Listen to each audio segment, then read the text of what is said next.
विषय मांडत आहे. जगाच्या पाठीवर सगळ्यात मोठी लोकशाही असलेला देश आपणास माहित आहे का? हो नक्कीच, त्याचं नाव भारत आहे. भारत हा सगळ्यात मोठी लोकशाही असलेला देश आहे. परंतु लोकशाही म्हणजे काय? लोकांनी लोकांसाठी चालवलेलं राज्य म्हणजे लोकशाही. आज आपलं जे शासन आपण आपल्या हितासाठी चालवतो, आज जे सरकार सत्तेवर आहे आणि उद्या जे सरकार सत्तेवर येणार आहे ते आपल्या हितासाठी येणार आहे. आणि आपण जे प्रतिनिधी निवडून देऊ ते आपल्या हितासाठी काम करणार असतात. मग आपल्या मागण्या पूर्ण करण्यासाठी आपल्याला बंद का पुकारावे लागतात?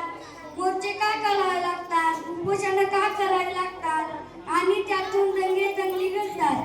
पूर्वीच्या काळातही अनेक नेत्यांनी आपल्या मागण्या पूर्ण करण्यासाठी मोर्चे आंदोलन बंद पुकारले होते. कारण त्या काळी सत्ता ब्रिटिश सरकारकडे होती. त्यावेळी नुकसान त्यांचे होत होते, पण आता नुकसान आपलेच होते. ही वेळ काय येते, याला कोण जबाबदार? याचं उत्तर शोधल्यास लक्षात येते की याला जबाबदार आपणच आहोत. कारण लोकशाहीच्या माध्यमातून शासन चालवण्यासाठी आपण आपला प्रतिनिधी निवडून देतो व आपल्या मागण्या पूर्ण करेल अशी अपेक्षा ठेवतो.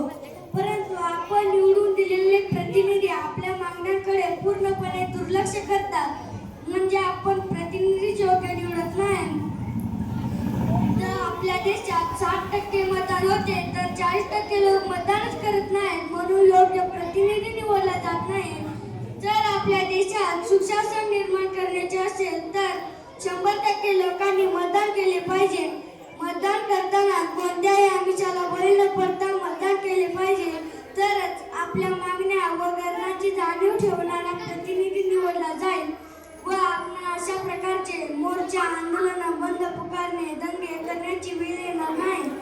न्याय, स्वातंत्र्य, समता, बंधुता या भारतीय संविधानातील मूलभूत तत्वांनुसार आपण आपल्या देशाची लोकशाही स्वीकारली आहे याची जाणीव प्रत्येकाने ठेवली पाहिजे.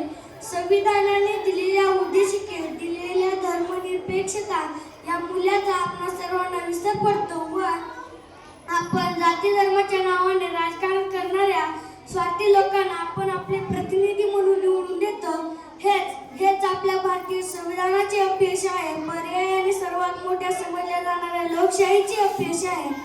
लोकशाहीमुळे सर्वसामान्य माणसाला आपले मत मांडण्याचा अधिकार मिळाला.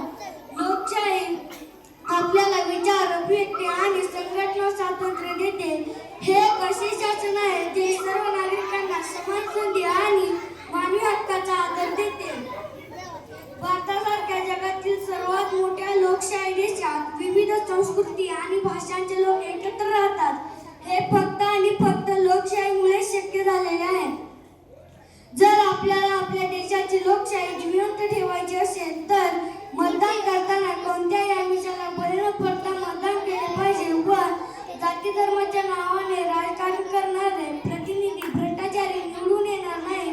याकडे आपण सर्वांनी कटाक्षाने पाहिले तरच आपल्या देशाची लोकशाही जिवंत राहणार आहे, टिकणार आहे. आणि असे झाले आपणास म्हणता येईल, सारे जहां से अच्छा हिंदुस्तान हमारा. जय संविधान, भारतीय लोकशाहीचा जय हो असे आपण सन्मानाने म्हणता येईल. एवढे बोलून मी इथेच थांबतो. जय संविधान, जय भारत, जय महाराष्ट्र.